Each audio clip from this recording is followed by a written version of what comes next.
Thank you मला इथे संधी दिल्याबद्दल. आणि सर्वांना माझा नमस्कार. मी प्रांजळ स्वामी. मी श्री हवी स्वामी महाविद्यालयामध्ये BA तृतीय वर्षात शिकत आहे.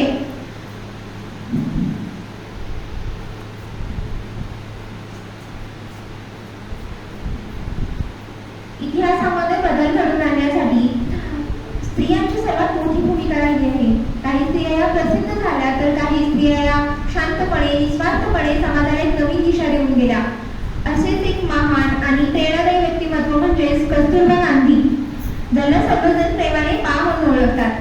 कस्तुरबा गांधी यांचा जन्म 11 एप्रिल 1869 रोजी गुजरातमधील पोरबंदर येथे झाला. त्या महात्मा गांधी यांच्या पत्नी होत्या. कोणी इथे ओळखतं का त्यांना? त्यांची काही दुसरी ओळख होती म्हणून सर्वांना असं वाटतं की त्या फक्त महात्मा गांधीच्या पत्नी होत्या. पण महात्मा गांधीच्या पत्नी या व्यतिरिक्त त्यांची काहीतरी वेगळी ओळख आणि वेगळी व्यक्तिमत्व होतं. म्हणजे त्या फक्त महात्मा गांधीच्या पत्नी होत्या, तर समाजसेविका होत्या. त्या फक्त महात्मा गांधीच्या पाठीमागे नव्हत्या, तर त्यांच्या सोबत होत्या. त्यांच्या सोबत चालून त्यांना प्रत्येक सरकार चळवळ असो किंवा राष्ट्राला संरक्षण देण्यासाठी चळवळ असो, त्यामध्ये प्रत्येक चळवळीमध्ये त्यांनी सहभाग घेतला आहे. त्यामुळे त्यांना कित्येक वेळा तुरुंगात सुद्धा उभारावं लागलं आहे. अशा त्या कस्तुरबा गांधी आणखी त्यांच्याबद्दल इथे बोलणार आहे. जेव्हा कस्तुरबा गांधी या खरं अशिक्षित होत्या. अशिक्षित असतानाही सुद्धा आपल्याला असं वाटतं की ज्ञान हे फक्त पुस्तकातून मिळतं, तर तसं अजिबात नाहीये. ज्ञान हे कधी कधी अनुभवातून आणि समाजातून सुद्धा मिळतं. असं कस्तुरबा गांधी त्यांनी फक्त पुस्तकातून नाही शिकलं, तर त्यांनी समाजातून आणि बऱ्याच गोष्टी शिकल्या. खूप लहान वयामध्ये त्यांचं लग्न झालं. वयाच्या 13व्या वर्षी त्यांचं लग्न मोहनदास करमचंद गांधी म्हणजे महात्मा गांधीशी झालं. इतर सरकारप्रमाणे त्यांच्या जीवनामध्ये बरेच मतभेद होते. म्हणजे जसं की कस्तुरबा गांधी या स्वतंत्र विचाराच्या आणि स्वाभिमानी होत्या. पण महात्मा गांधी तेव्हा कसं भारतीय संस्कृती म्हटलं की पुरुषप्रधान संस्कृती आणि तिथे तो काळ म्हणजे पुरुषांचं जास्त अस्तित्व होतं. मग तेव्हा कस्तुरबा गांधी बाहेर जायच्या ना विचारून जायच्या. तेव्हा महात्मा गांधींना असं वाटायचं की माझी आई, माझी बहिणी घरी विचारूनच बाहेर जाते, तर माझी पत्नी मला का नाही विचारत. म्हणजे कुठेतरी तेव्हा महात्मा गांधीचा पुरुष अहंकार जागी झाला. मग त्यांना त्यामुळे सुरुवातीला खूप मतभेद झाले दोघांमध्ये. पण जेव्हा महात्मा गांधी त्यांच्यामध्ये त्यांचं देहांत झालं, मग नंतर महात्मा गांधी शिक्षणासाठी इंग्लंडला गेले. इंग्लंडला 3 वर्ष त्यांनी तिथे काढली, 1888 पासून ते 1891 पर्यंत. आणि त्यांना इंग्लंडला जाण्यासाठी कस्तुरबा गांधींनी स्वतःचे दागिने गहाण ठेवले आणि त्यांच्या भावाने कर्ज काढलं आणि ते इंग्लंडला गेले. त्यांनी तिथून बॅरिस्टर म्हणून ठेवत आहे. तोपर्यंत त्या कस्तुरबा गांधी तिथे प्रेग्नेंट होत्या आणि त्यांना हरिलाल नावाचा मुलगा झाला. हरिलालचे संगोपन, घराचे सांभाळ आणि त्यांची सासू पुत्राबाई यांचे सगळ्यांची काळजी तर कस्तुरबा गांधींनी घेतली, एकट्याने घेतली. आणि एका पुरुषाशिवाय घर स्त्री चालू शकते हे त्यांनी दाखवून दिलं. म्हणजे स्त्रीला घर चालवण्यासाठी पुरुषाची गरज नसते हे आपल्याला कस्तुरबा गांधीकडून शिकायला मिळतं. महात्मा गांधी जेव्हा भारतात परत आले तेव्हा त्यांनी जी पहिली केस घेतली ती त्यांची अपयशी ठरली. नंतर मग त्यांना आफ्रिकेमधून केस लढण्यासाठी अपॉर्च्युनिटी भेटली आणि ते आफ्रिकेला गेले 1 वर्षासाठी. आणि 1 वर्षासाठी आफ्रिकेमध्ये जाऊन त्यांनी अनेक गोष्टी शिकल्या. मग ते परत 1 वर्षानंतर भारतात आले आणि त्यांनी त्यांच्या पूर्ण परिवाराला म्हणजे कस्तुरबाला त्यांच्या मुलांना सर्वांना घेऊन ते आफ्रिकेला गेले. आफ्रिकेमध्ये त्यांनी तिथे स्वतःचं घरही घेतलं होतं आणि त्या घरामध्ये अशी एक घटना घडली. तर त्या म्हणजे महात्मा गांधींना खूप लोक भेटायला यायची. तसाच एक ख्रिश्चन व्यक्ती त्यांना भेटायला आला होता आणि तो ख्रिश्चन व्यक्ती वॉशरूम यूज केला आणि तो वॉशरूम साफ न करता तो बाहेर निघून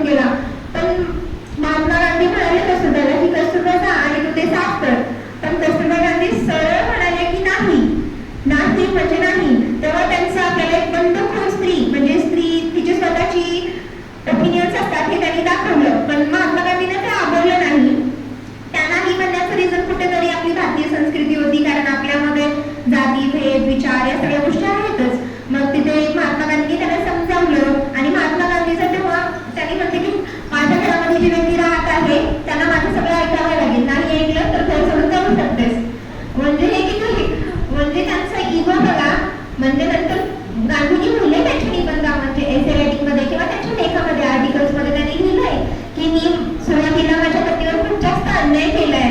आणि पण असं कोण करतं ना, म्हणजे स्वतःच्या चुका सुद्धा त्यांनी दाखवून दिले समाजाला. पण जेव्हा ते दुसऱ्या देशामध्ये शिकायला गेले किंवा तिथे राहून त्यांनी कार्य केलं, तेव्हा त्यांच्यामध्ये स्त्री पुरुष समानता या सगळ्या गोष्टी त्यांच्यामध्ये पण आत्मसात झाल्या. मग कस्तुरबा गांधींनी तेव्हापासून त्यांनीही समानतेला व्हॅल्यू दिली आणि तेही स्त्री पुरुष समानतेवर विश्वास करू लागल्या. आफ्रिकेमध्ये बऱ्याच घटना घडल्या, जसं की आफ्रिकेमध्ये जे वर्णभेद खूप मोठ्या प्रमाणात होता, कृष्णवर्णीय, आणि तिथे काळ्या लोकांना गोऱ्या लोकांकडून खूप त्रास व्हायचा. मग त्यांना न्याय मिळवून देण्यासाठी गांधीजींनी तिथे सत्याग्रहाचं आंदोलन केलं. तेव्हा त्या सत्याग्रहामध्ये कस्तुरबा यांनी सुद्धा पार्टिसिपेट केलं आणि त्या एकटीने पार्टिसिपेट न करता त्यांनी इतर महिलांना सुद्धा एनकरेज केलं की त्यांनीही त्यामध्ये पार्टिसिपेट केलं पाहिजे आणि त्यांना बऱ्याच गोष्टी त्यांनी सांगितल्या. अशा कस्तुरबा गांधी होत्या आणि त्या सत्याग्रहामध्ये कस्तुरबा गांधी यांना सुद्धा तुरुंगवास भोगावा लागला आणि तेव्हा तो सत्याग्रह पूर्ण झाला. आणि नंतर आफ्रिकेमध्ये जे आशियाई लोक आहेत, जे बाहेरून जाणारे लोक आहेत, त्यांना दुय्यम नागरिकत्व भेटायचं. दुय्यम का भेटायचं, त्यामुळे असा एक काळा कायदा तिथे निर्माण झाला होता. त्याला विरोध म्हणून महात्मा गांधींनी परत एकदा बंड पुकारलं आणि त्या बंडामध्ये सुद्धा कस्तुरबा गांधींनी त्यांचा पूर्णपणे साथ निभावलं आणि तेव्हाही त्यांना तुरुंगवास झाला. म्हणजे फक्त त्यांनाच नाही तर त्यांच्या कुटुंबियांना सुद्धा तुरुंगवास भोगावा लागला. आपल्याला असं वाटतं की कस्तुरबा गांधी फक्त महात्मा गांधीच्या पाठीमागे होत्या, त्यांना साथ देत होत्या, असं नाही, तर त्या त्यांच्या सोबत होत्या प्रत्येक गोष्टीमध्ये. मग कस्तुरबा म्हणजे तिथे त्यांनी फिनिक्स वसाहत स्थापन केली होती महात्मा गांधींनी आणि त्या फिनिक्स वसाहतीमध्ये तिकडे एक प्लेगची साथ आली होती. तेव्हा प्लेगची साथ आली होती आणि तेव्हा कस्तुरबा गांधींनी स्वतः पुढाकार घेऊन महात्मा गांधींची मदत न घेता त्यांनी तिथल्या प्रत्येक रोगींची सेवा केली, त्यांना समजावलं, स्वच्छतेचं महत्त्व जाणून दिलं आणि बऱ्याच गोष्टींची त्यांना जाणीव करून दिली. शिक्षण, स्वच्छता किती महत्त्वाच्या असतात आयुष्यामध्ये या त्यांनी सांगून दिलं. आणि मग नंतर कस्तुरबा गांधी त्या तिथे प्रेग्नेंटही होत्या. तेव्हा त्यांना तिथे मणिलाल आणि रामदास नावाची मुलं त्यांच्या आफ्रिकेमध्ये झाली आणि तेव्हा ते जिथे प्रेग्नेंट होत्या ना, त्यांना तिथे एक पुरुष डॉक्टर चेक करायला आला. त्यांना असं वाटलं की पुरुष डॉक्टर असतात का, म्हणजे भारतीय संस्कृतीमध्ये असतात, पण या बाबतीत त्यांना थोडंसं भीती होती. पण महात्मा गांधींनी त्यांना तिथे समजावलं की नाही, स्त्री पुरुष समानता असते. आणि जेव्हा त्या प्रेग्नेंट होत्या तेव्हा महात्मा गांधी स्वतः घरची कामं करायचे. त्यानंतर कस्तुरबा गांधींनी समजलं की स्त्री पुरुष समानता असते. मग तिथे जाऊन त्यांच्यामध्ये खूप जास्त बदल झाला आणि गांधी कुटुंब 1915 मध्ये भारतात आलं. 1900 मध्ये आणि 1906 मध्ये गांधींनी कस्तुरबाला सांगितलं की मी आता ब्रह्मचर्याचे पालन करणार आहे. मग कस्तुरबा गांधी त्यांना साथ होती, ठीक आहे तुम्ही करा. आणि मग ते जेव्हा ते भारतात आले तेव्हा त्यांनी नील वगैरे तिथे काही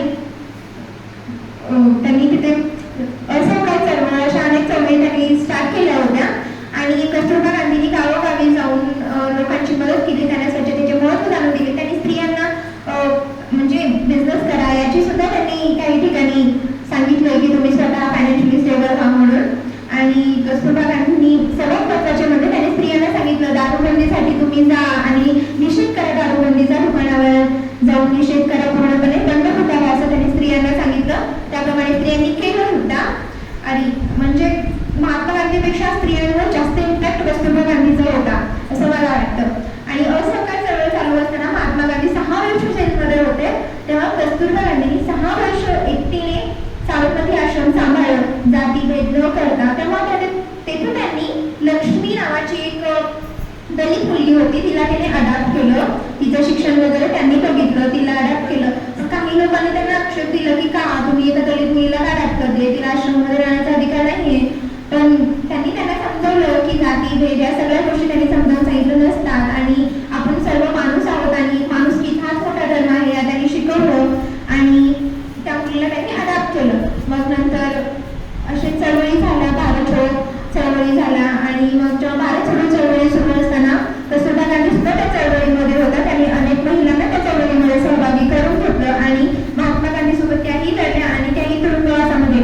त्यांना तेव्हा आगरखाना पॅलेसमध्ये ठेवण्यात आलं होतं आणि आगरखाना पॅलेसमध्ये त्यांनी त्यांचा शेवटचा श्वास घेतला होता, जसं महात्मा गांधीच्या डोक्यावर ठेवून. आणि जसे बघायला गेलो तर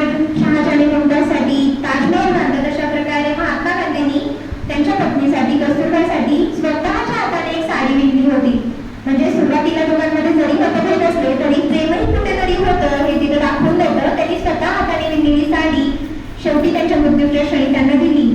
जर आपल्याला दिसतं जे कस्तुरबा गांधीचं जे व्यक्तिमत्व आहे ना ते खूप साहसी धाडसी व्यक्तिमत्व आहे. एक धैर्यवान निष्ठावान स्त्री ती आहे. त्यांनी त्यांच्या परिवारासाठी त्यागही केला. जेव्हा आफ्रिकेमध्ये होते तेव्हा एक ट्रस्ट ओपन केली होती.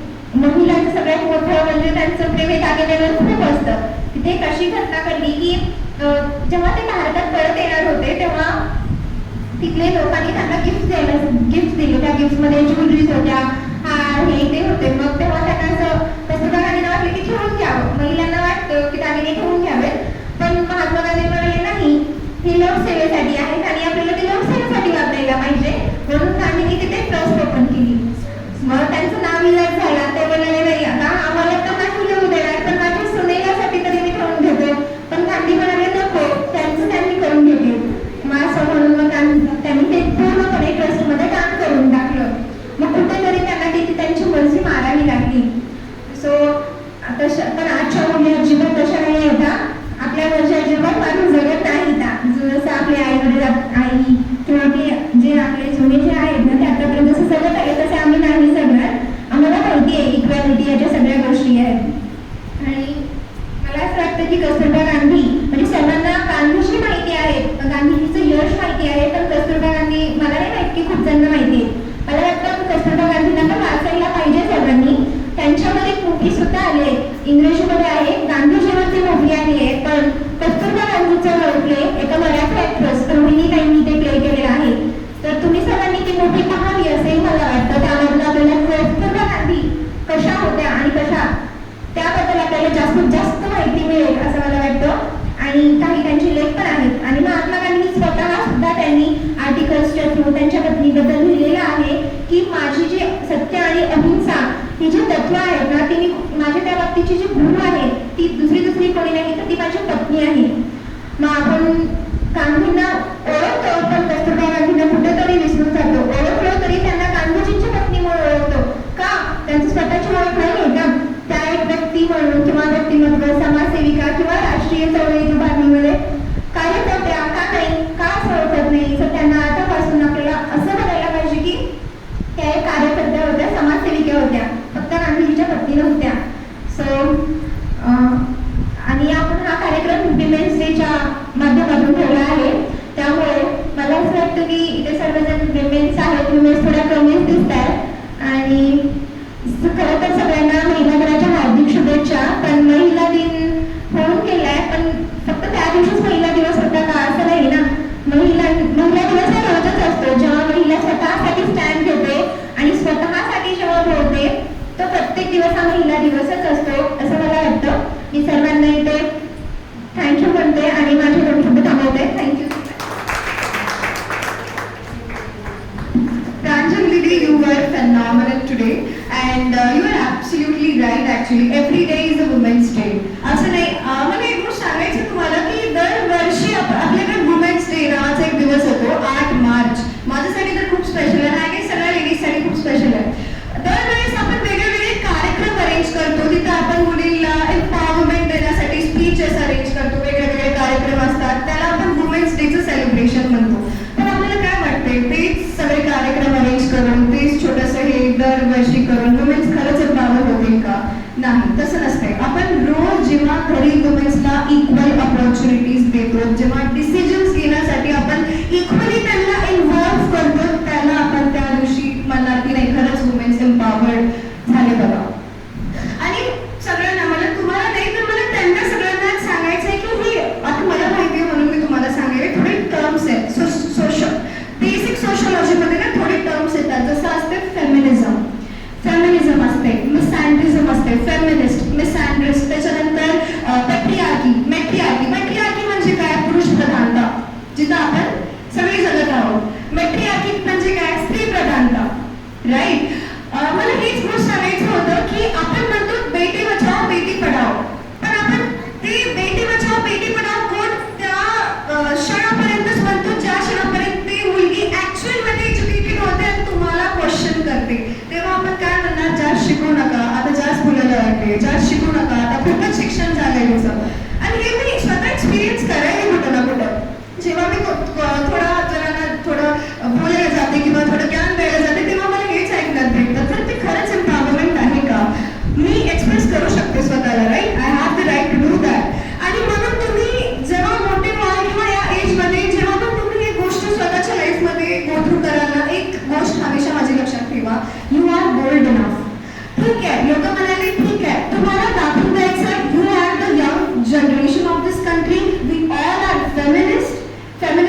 असतो जो बिलीव्ह